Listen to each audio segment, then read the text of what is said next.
Opinions discussed on Canadian Love by our guests are not representative of the crew or host. Facts may be referenced that we cannot back up, so please don't listen to everything you hear on the internet. Resources mentioned in the video will be listed in the description below. Please do your own research and come to your own conclusions. Thank you. Hi everybody. Today on Canadian Love, we're going to interview the fantastic Isabella. Today on Canadian Love, we will be interviewing the fantastic Isabella, a transgender woman with an amazing story who has survived HIV, experienced homelessness, studied the economics of homelessness, and now runs an organization to protect and promote ODSP and OWDSP and to help people understand it. So let's go hear her story. Hey Michael. No toga?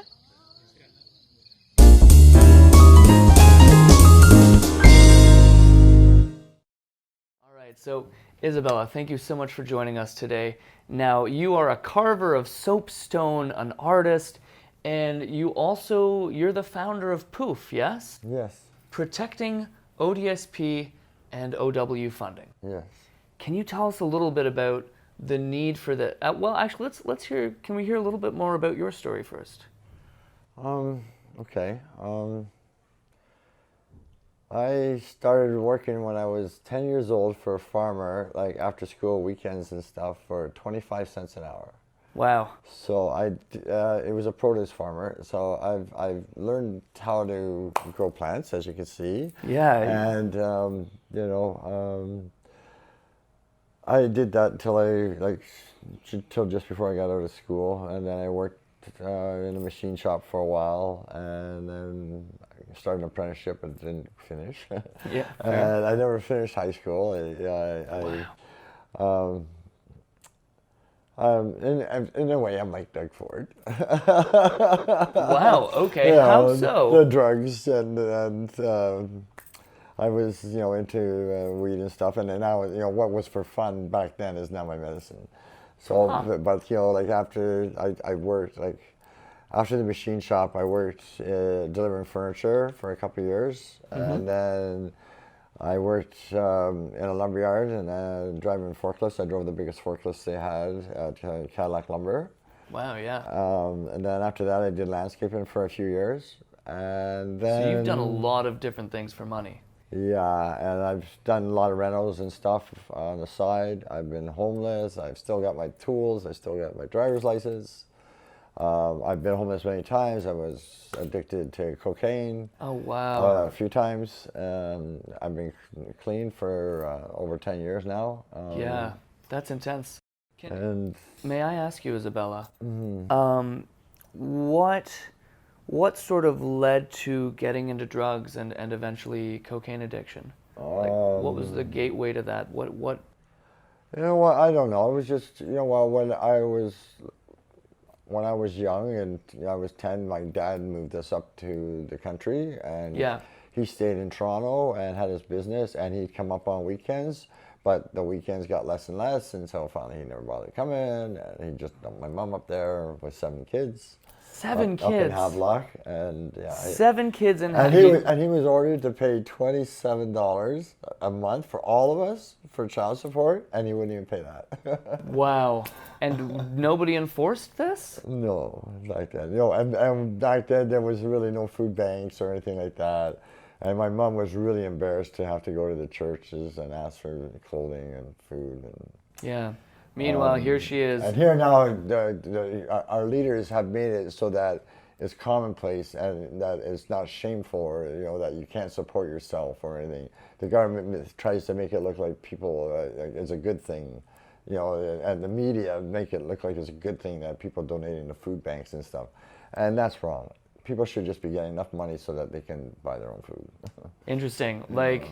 Food banks are great, but really, why do people need food banks? To make people stand in line, to make people go out of their homes in the cold, in the snow, or in the heat, when to go to a community meal or to go beg food at a food bank is wrong. To make them go stand in line is degrading and shameful. It's and what so that society can look at them and say, "Oh, look, we're feeding the poor." No, that's wrong. Wow. Wow. So anyway, but in 1992, I got really sick, and I kept having this rash, and I wouldn't go away. And I thought, my dad had just died from cancer, so I thought maybe it was cancer. Yeah. And so I went to the doc, and first they told me it was impetigo, and then they told me it was first they told me it was head lice, and then they told me it was impetigo. So then I said, this rash is not going away. I said, it was on my neck and shoulders, and so I said, can you check me for cancer? And they said, well, I said, my dad just died of cancer, maybe it's cancer or something. So then they said, well, you want us to check you for HIV too? And I said, okay. Yeah. So then they called me and they called me in. They don't give you the phone. And when they told me that it was HIV, I said, oh.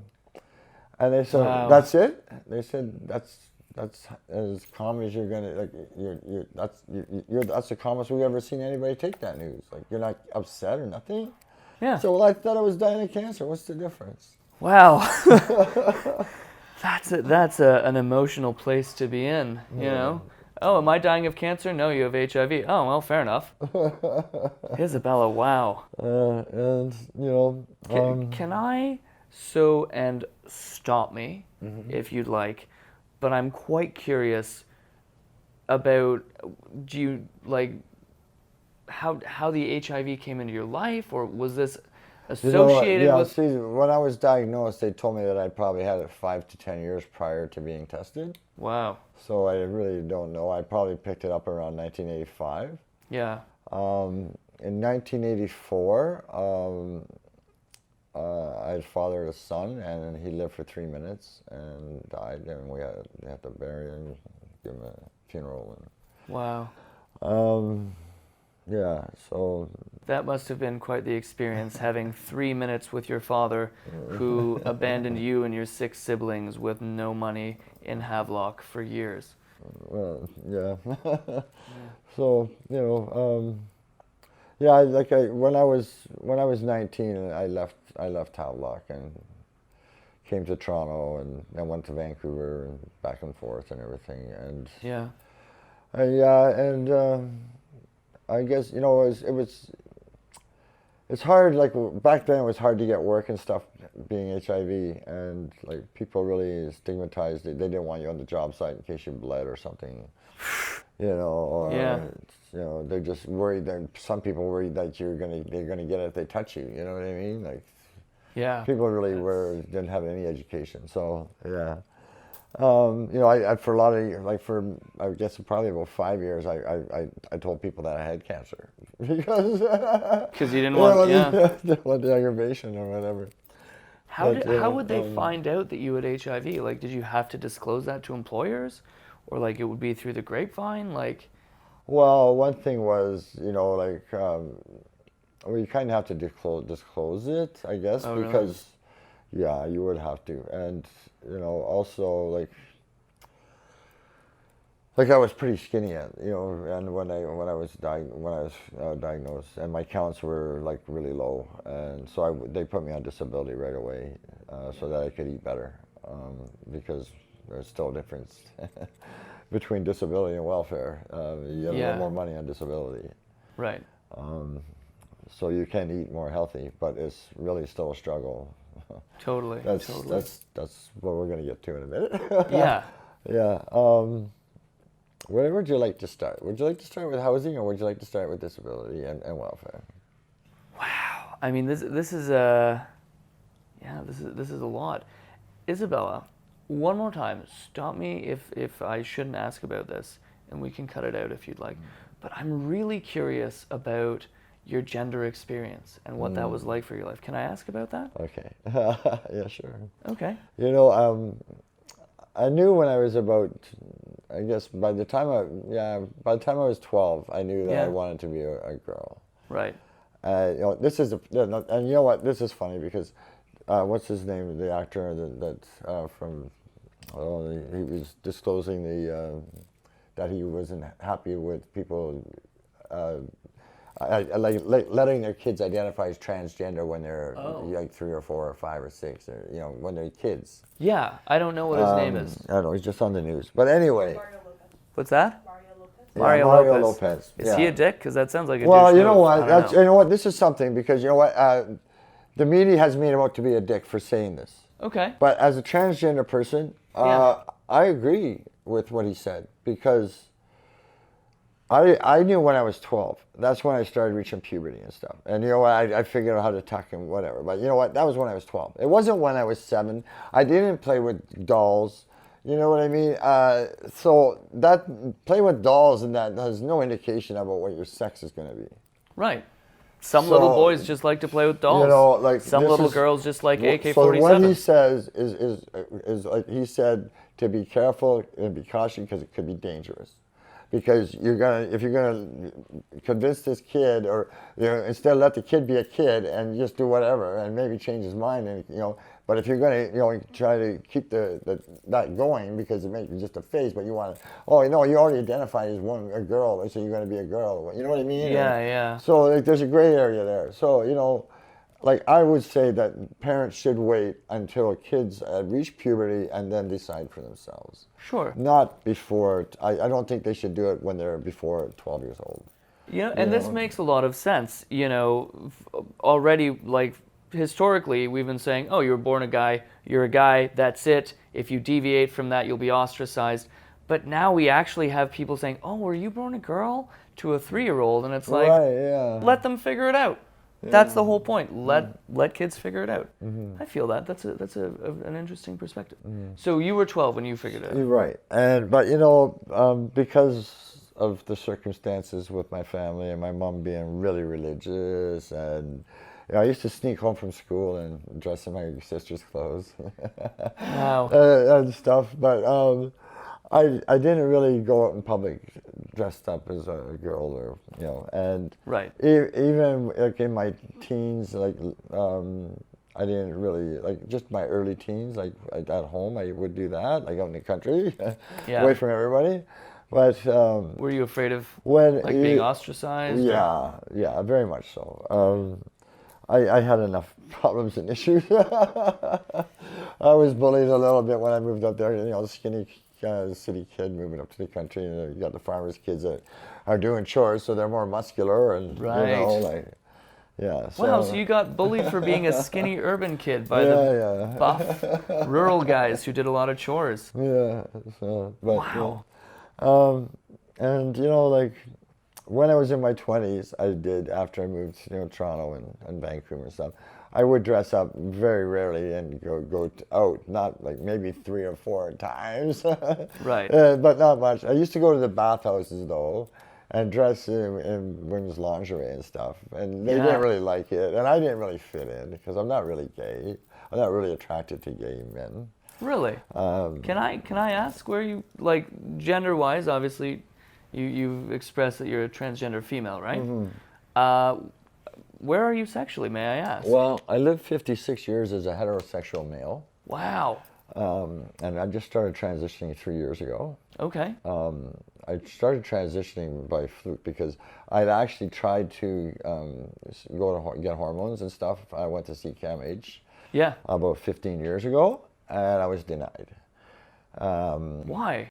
Well, they told me that I would have to live as a female, and I would have to get a job. And even though I was on disability, they said, well, because you're on disability, you wouldn't be able to afford any of the stuff needed to change. Wow. And so, but if you wanted to try and get a job, and so you know what, I'm not going to go through all the rigmarole and then get denied. So you know what, like, I didn't bother pursuing it. And then about 3 years ago, 3.5 years ago, I guess, I was fading away. I was losing a lot of weight. Yeah. Due to my illnesses. Like, I have, on top of the HIV, I've got acid reflux, acid reflux and IBS, COPD, emphysema, and I have a MAC infection on top of that on my lungs. I've got osteoporosis, scoliosis, degenerative bone disease, degenerative disc disease. I got plantar fasciitis, that's flat feet. I got hammer toes and bunions. My doctor thinks that I need surgery on my feet. I'm waiting to see a specialist. I've got carpal tunnel syndrome, both wrists. I've got glaucoma. And Isabella, here I am walking around doing all these flyers and stuff. And, You know, but yeah. You're not letting it slow you down. Oh, I shouldn't have to do this fight, you know, for this stuff. Yeah. But there's no able-bodied people that want to stand up for people that are on disability or welfare. Like, people on welfare and disability have basically given up. And they won't even fight for themselves because they know what it's like to try and fight and get nowhere, because that's what they've been doing for 20 years. Wow. You know, like, you get denied everything from ODSP. You know, the programs are there. The government allows the money for it. The doctors request it, but the ODSP, you know, they get their people and they deny it. Like, I don't understand how, like, the same thing, you know, like with to get medical equipment and stuff, they send a therapist or something that, you know, an OT or something, and you know what, they override the doctor. It's like, well, who's got more authority, the doctor or an occupational therapist? Wow. You know, so they send an OT who says, no, you don't need this? My doctor's requested a mobility device for me 4 times. Yeah. So they've done it. They've came here.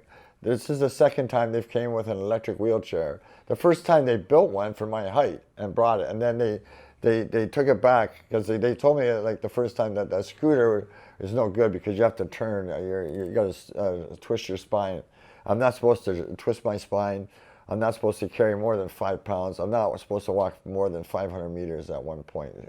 Said it was my chiropractor, you know. So, and my doctor, you know what I mean? Like, it's. But you know, I keep getting denied because you know, because I can move a little bit. Right, they're like, oh, well, you seem to be walking today, so you clearly don't need this. It doesn't matter if you're in pain or that you got all these other issues going on. You know, they don't. You know. It's supposed to be about quality of life. I should be able to get it. And they always talk about quality of life. We're going to give quality of life. Well, where is this quality of life? Yeah, totally. It's certainly not in what they're giving us on ODSP or OW to survive. Yeah, no, and I wanna lean into that a bit. Okay. So we've got average market rent for a bachelor unit minus ODSP rent allowance equals homelessness. Mm-hmm. So I guess ODSP doesn't cover the average market rent. No, you know, and ODSP will cover $497 for rent. Yeah. And welfare will cover $390. Right. So it needs to be doubled. It needs to be doubled immediately, and then within 6 months or a year, it's got to be brought up to average market rent. But they need to double it like today or yesterday. Yeah. And they got it, you know, because even doubled, $497 would be $994. Yeah. So a bachelor or 1 bedroom is between $1,100 and $1,500. Right. So they still have to dip in their basic needs. Well, basic needs was $662 prior to last fall's 1.5% increase. Yay! We got $10. It went up to $672. Wow. You know, that's what we're supposed to live on a month. That's for groceries. That's for your phone. That's for your laundry soap. That's for everything. For your laundry machines. That's for cleaning supplies. Your phone, your cable, whatever you got. You have to buy extra stuff from the drugstore because they're not covering enough stuff anymore. You know, I spend over $100 a month usually at the drugstore, and that's not for food or anything, junk or anything. It's just stuff I need for my medical survival. Yeah, stuff you need to be alive. And so this is that should be increased because if a lot of people are already dipping into it. Many people on disability right now are using their basic needs and their rent to cover rent on a room and relying on food banks and community meals to eat. Yeah. And this is really wrong because how are people supposed to have a life, or like if they're on welfare, how are they even supposed to go look for a job if they got to keep running to a community meal or a friggin' food bank instead of going looking for? Do you want to look for a job today, or do you want to eat today because the community center is a 14-hour bus ride? Yeah, I exaggerated a little bit, yeah. Yeah, so even with welfare, like the rent allowance of $390, if you double that, that's $780. A room is $800 plus. Yeah. So it's still short. Yeah. So I mean, this is what they have to do. They have to double it. But they seem like none of these leaders have said anything like that. NDP said, we could increase it 27% over 3 years. Well, that still is going to leave everybody on the friggin' streets. Right. You know? And is like what? So that's what the NDP is saying. That's what they said last fall. That's what they were going to offer before Doug Ford got into power. Okay, and how did Doug Ford do with this? Doug Ford, he dropped it. Oh, they were going. The Liberals had already scheduled a 3% increase, and he cut that in half to 1.5%, which equaled $10 on your basic needs and $3 on your rent.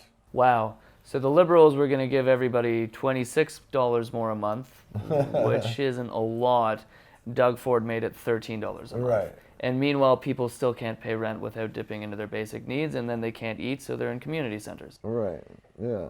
Yeah. Wow.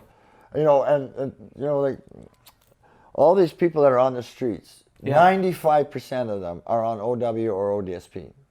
Yeah. Okay, Dr. Ford can say all the crap that he wants, but these numbers do not lie. These are numbers. These are actual facts. Yeah. People can't rent a place for $497 or $390.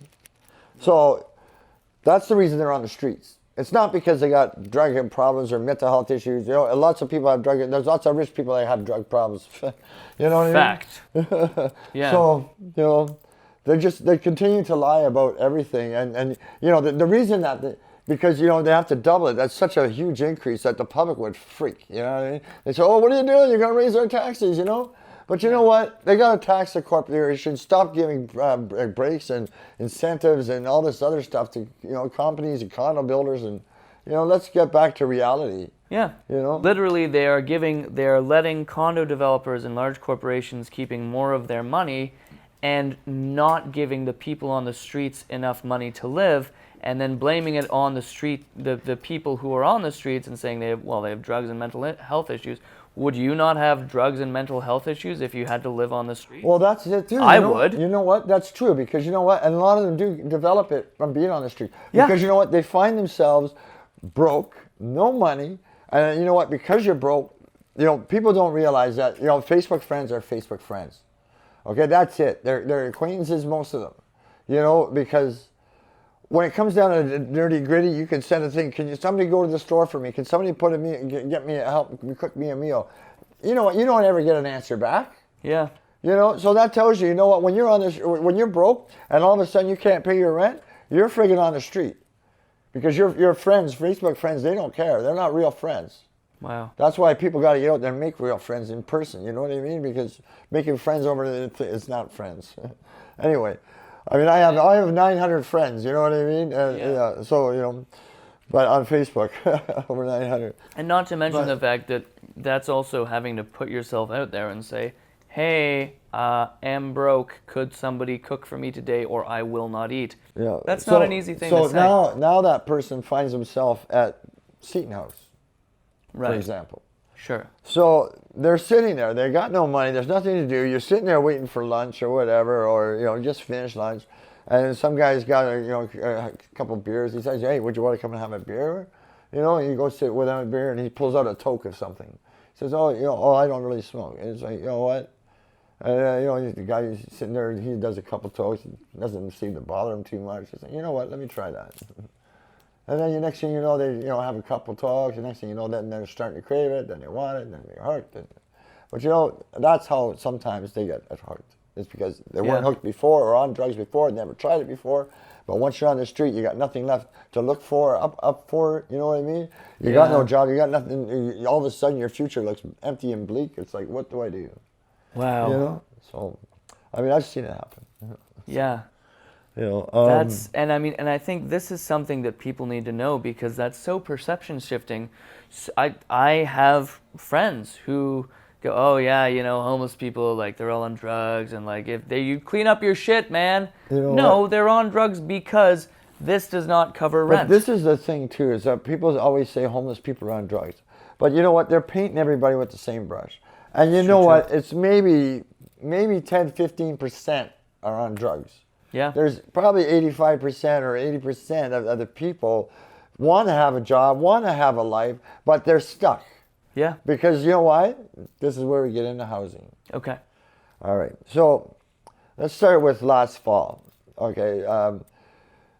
Last fall, the housing repair bill for Toronto Housing Corporation, Toronto Community Housing Corporation, TCHC, The repair bill was $800 million Okay. for 2017. So last fall, the Liberals had scheduled a $200 million influx of money to the repair bill. Yeah. Well, Doug Ford canceled that last fall. So there was still an $800 million repair bill. So Justin Trudeau, over the winter, he gives $1 billion to Toronto Housing, but it's over 10 years. So that works out to $100 million a year. Yeah. So that's half of what Doug Ford took away. Okay, so that still leaves a $700 million shortfall from 2017. $700 million Okay. of rental that is not going to happen on houses where people need to live and buildings where people need to live. Yeah, $700 million worth of repairs, yeah. So now, 2018 has gone by and 2019 is halfway through.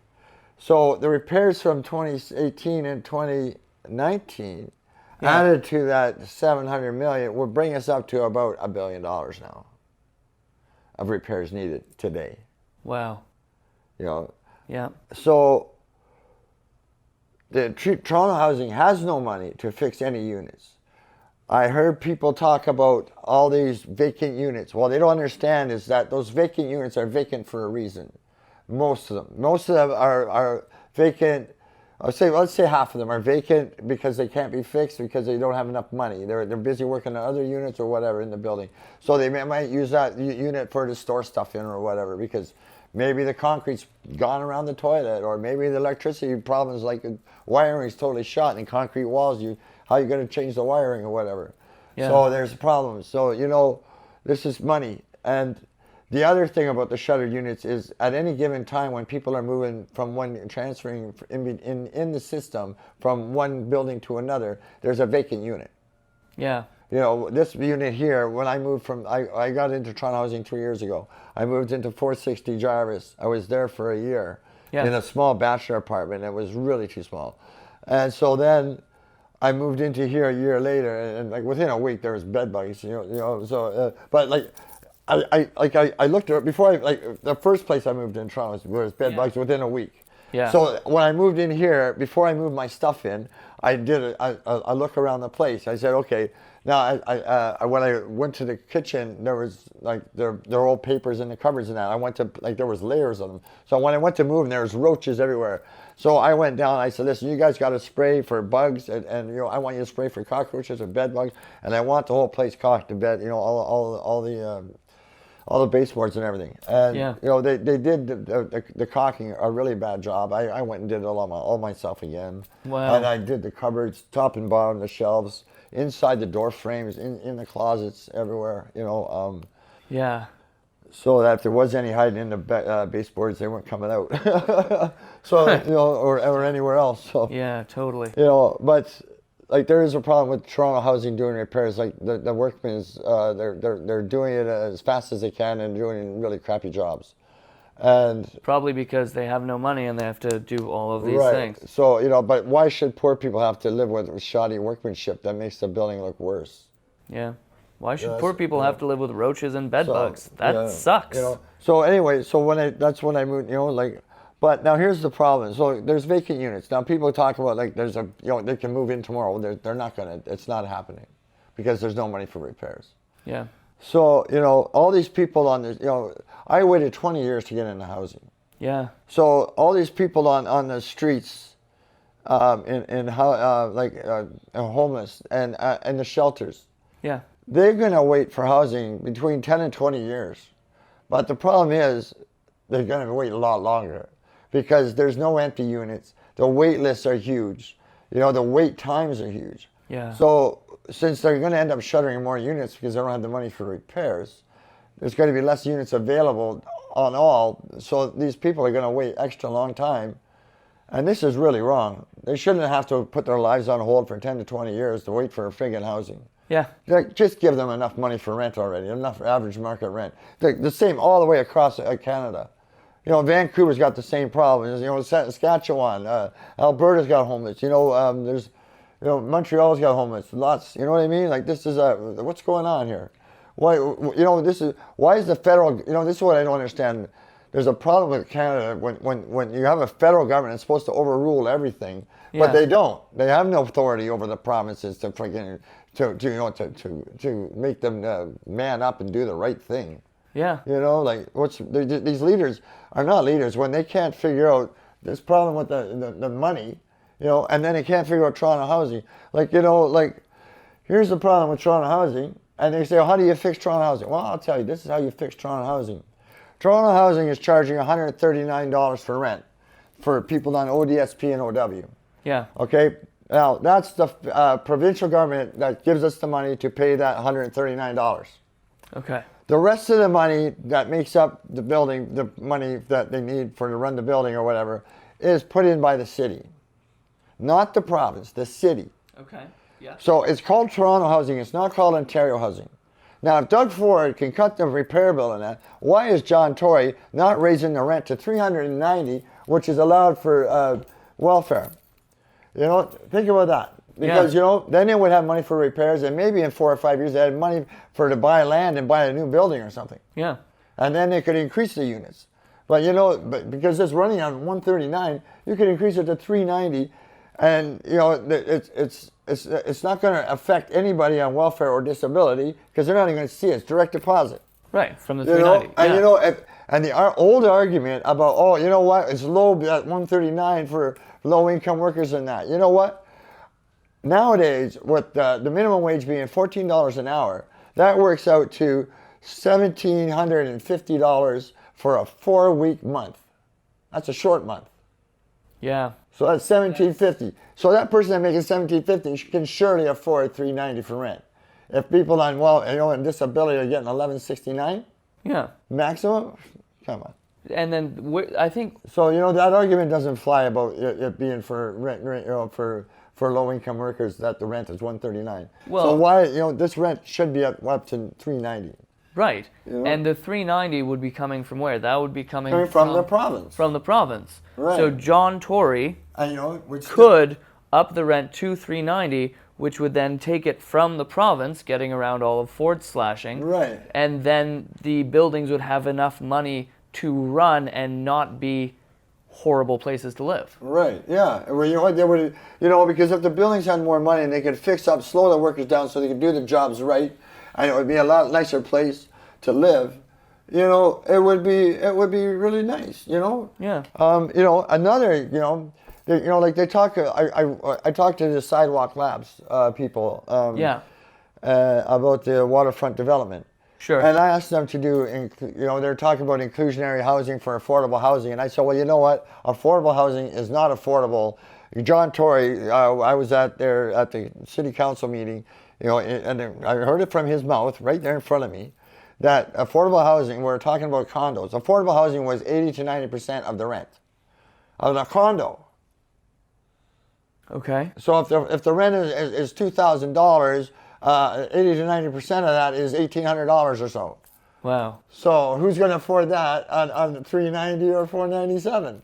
Right. So that's not affordable. Who's that affordable to? It's affordable housing for mid-level stockbrokers. Yeah. No. So okay. Wow. Yeah. So I asked the people at the Sidewalk Labs for them to try and get lower housing, lower thing. I asked them, to make it inclusionary in that it's not on separate floors that everybody to randomly space the units through the building so people don't know what people's income are.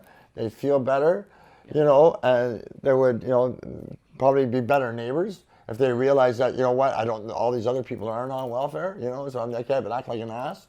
Yeah. Yeah. Because that seems the way it goes on around here a lot of times. Really? So this building is a bit of a nightmare at times. So there's a stigma for people who have lower income, and the people with higher income treat poor people badly. It's okay because a lot of people that have low income are struggling. So they become they take things home whatever they can, and they become hoarders. So and then they're trying to sell stuff, or then then they can't sell, and they got all this crap, and then then they end up with a drug addiction, but they don't make for a good neighbor because they're bringing crap in. You could be bringing bed bugs or whatever. Yeah. So you got to make sure people have enough money to eat and pay for all their stuff, Yeah. And then that kind of stuff doesn't happen, Right. you know, or not as much. And I asked them, that if they're going to make spaces for the homeless people available, that they also supply support for a month, like heavy duty support, where they teach them how to grocery shop and get, you know, cleaning supplies and whatever they need, you know, and teach them how to use the stuff and teach them, you know, how to get back to being self-sufficient instead of relying on somebody else to cook your meal, do your laundry, whatever, you know? Right. Because that's what the shelter system is basically doing to people. It's making them dependent. Right. And that's so interesting that when you bring people out of homelessness, you kind of need to retrain their brains to no longer be homeless and to be able to grocery shop and clean and all these things that they haven't had a house or money to buy food, so they haven't had a chance to do those things. When you move in, the first time you get, I was homeless for many years, and when I first moved into my one place like 12 years ago, honest to God, I was scared, and I didn't know what to do. You know what I mean? Freaking hide in the closet. You sleep in the closet because you know what? You're not used to this. You know, this is your space, and nobody's going to bother you. But it's hard to get that to register in your brain. Wow. You know? Yeah. So, you know, and then it's too quiet, sort of. You know, it's like, you know, it kind of, you know, plays with your head, you know, a little bit. So, yeah. So. That's super, super intense. Yeah, and what else? So what? God. Okay. So it sounds like there are some possible solutions here. There are some politicians who are saying they're doing the right thing and not. There are other politicians who maybe could take this step but don't seem to be. What is Poof doing? Tell us about what you're doing with your amazing organization to try to push this forward and help the situation. I've done 2 protest marches and rallies, the last one being May 15th, 2019. Okay. Nice. Did that, how was the response for that? Did it seem to do anything? You know, it's, I put out twice as many flyers for the second one, this one that I just had in May. Yeah. I put out 7,000 flyers myself. Emailed the flyer to people so they could print it out all across Ontario, and they put it up. You know, lots of people asked me to send it to them, so yeah, I have to assume they put them up in their neighborhoods and that. And there was like, there was over 200 people said that they were going to come, but we got like 50 people, which was double what I got the first time, which is okay, better, according to people say. Yeah. But you know, I invited the media. They didn't come. OCAP. I was a member of OCAP. What's OCAP? Ontario Coalition Against Poverty. Okay, yeah. And I joined Acorn to get their support and their logos on my flyers. And one sec, I'll show you. Oops. Yeah, let's grab that. Yeah, I just want to grab a flyer here. So OCAP and Acorn. And what's Acorn? Acorn is Association of Community Organizations for Reform Now. So community organizations working and, together to. You know, OCAP backed out. You know what? They never really either one supported Poof. They never put it our event on their pages. They never helped hand out flyers or put up flyers. They didn't help with anything. So what did they do then? At the last minute, OCAP pulled out because they questioned me that I was against affordable, subsidized, rent-geared income housing and shelters, because I believe those keep people in poverty. You know, once you're in the system, you can't move unless you're moving within the system to another building that belongs to that system. Yeah. That transfer could take anywhere from 3 to 10 years. If you have a problem with a neighbor that's bothering you or harassing you or making noise, it's very hard to prove. I had a problem here with noise. I proved it to management by putting a stereo in the bedroom and had them wait in the hall. And I came in, I cranked the stereo, closed the bedroom door, and then they came in and they said, "Oh, your music's not too loud." I said, "Oh, come over here," and open the bedroom door. "Oh, you got to turn that down. You're going to disturb somebody." But you know, before I brought them in, I'd asked them in the hall, "Do you hear anything?" So when they said, "Oh, you turn that down," I said, "But you didn't hear that in the hall."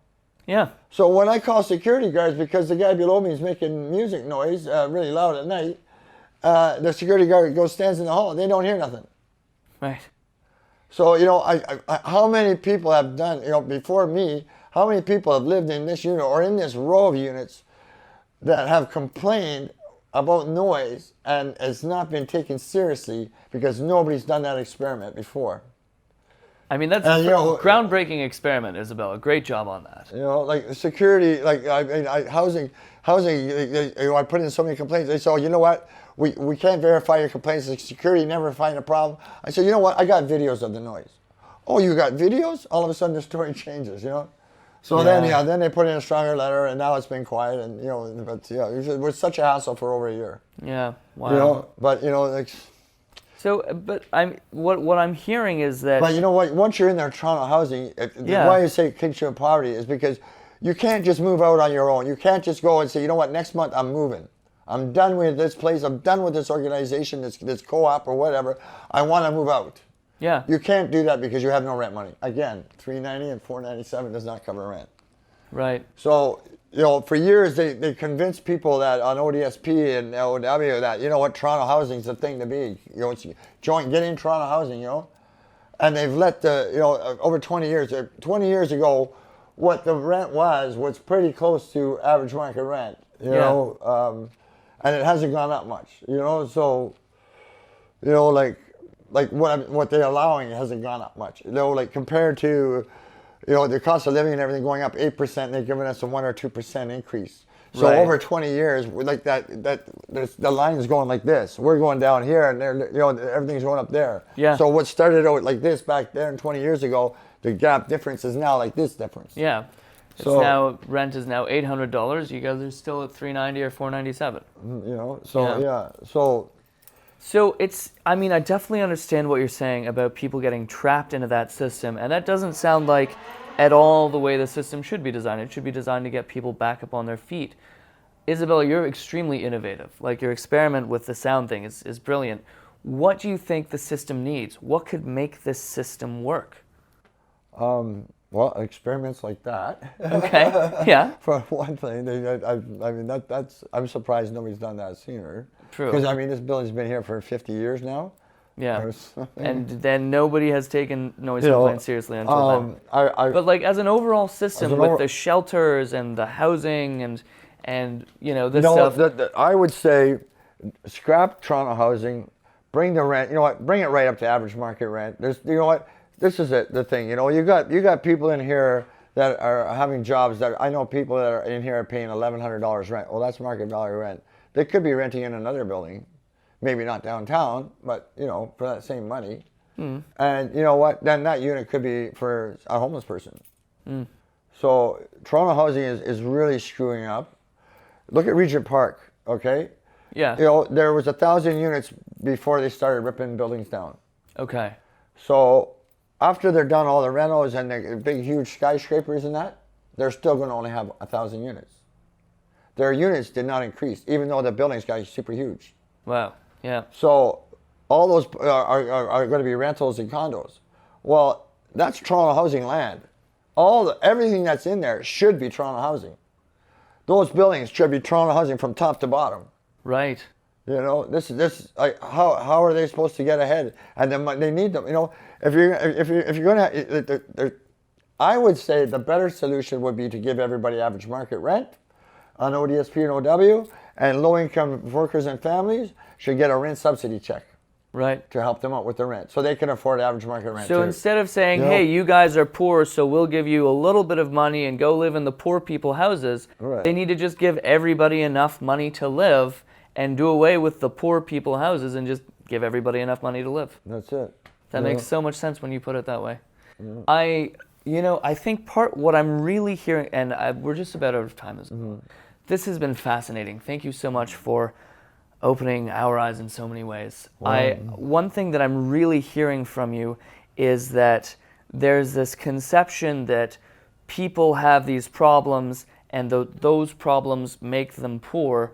But the fact is that poverty is this systemic issue that happens because of things like this and because of things like, vulnerable people whose friends aren't supporting them, or who can't get a job because, they have a stigma against a disease they have, or whatever reason, and that these other reasons are making people poor, and then they get trapped in the system, and then drugs and mental illness find them because they have nothing to look forward to, or they have PTSD from the things they've experienced.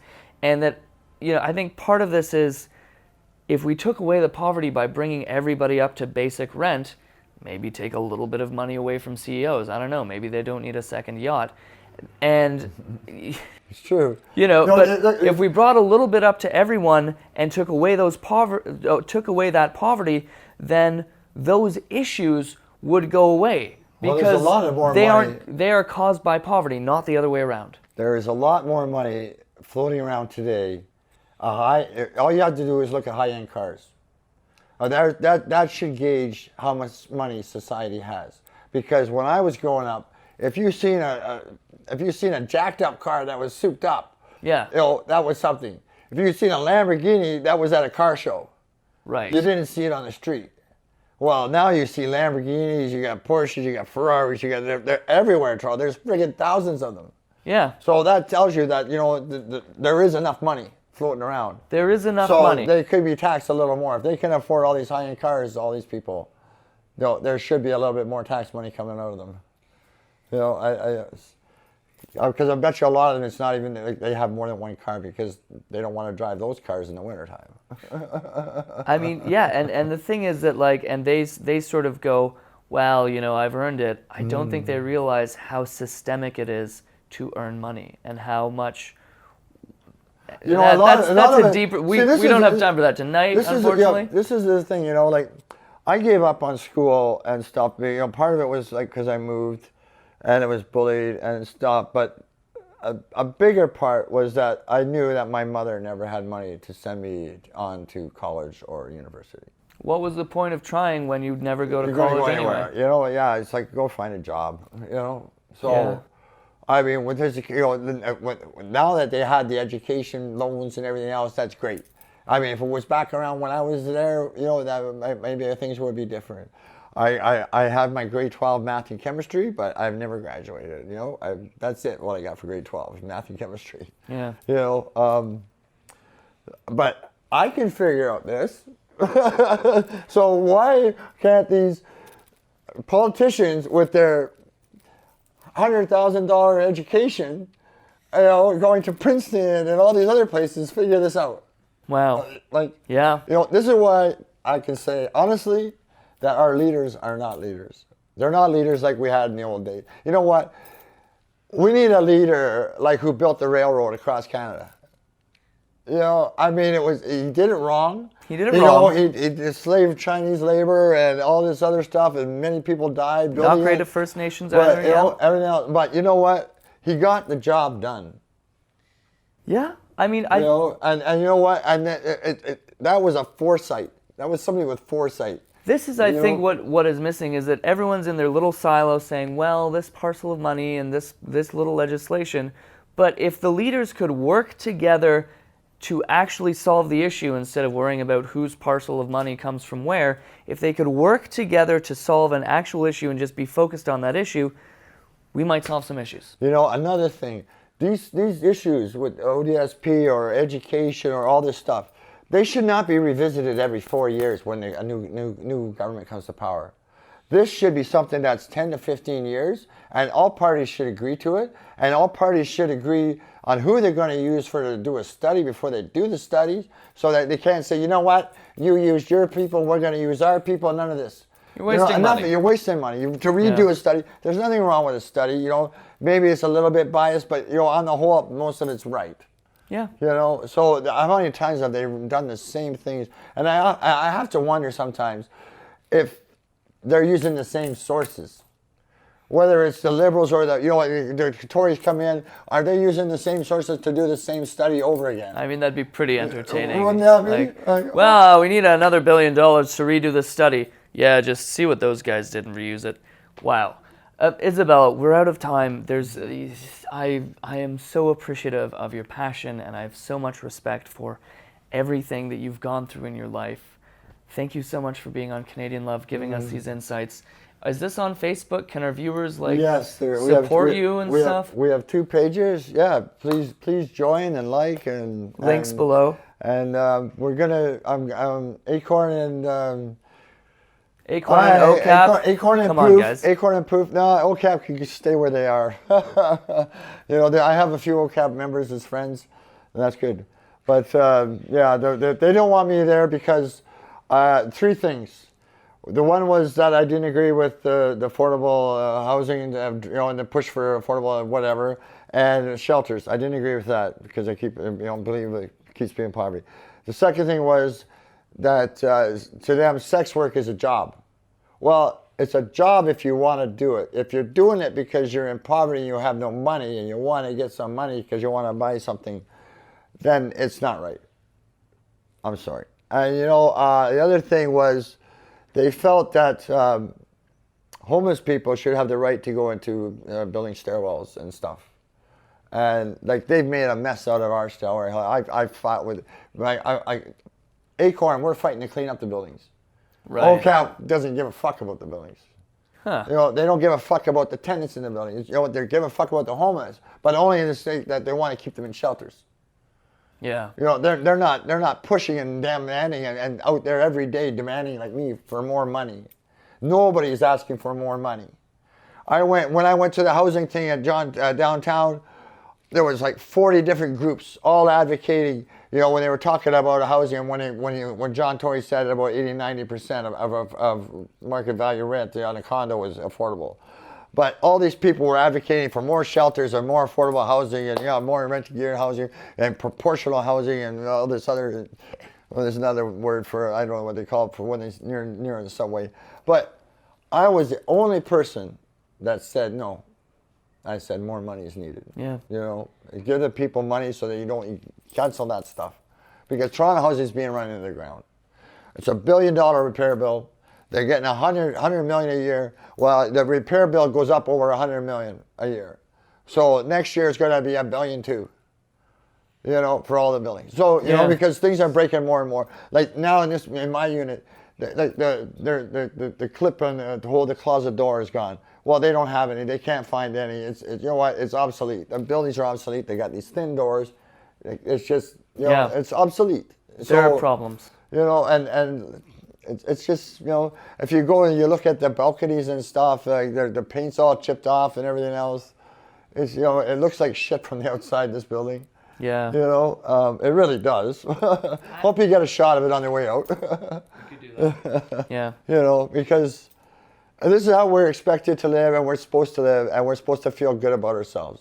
Yeah. And you know what? If you're living in an environment, it's the old plant adage. You can't grow plants on a rocky ground. You got to have a conducive environment for it to grow.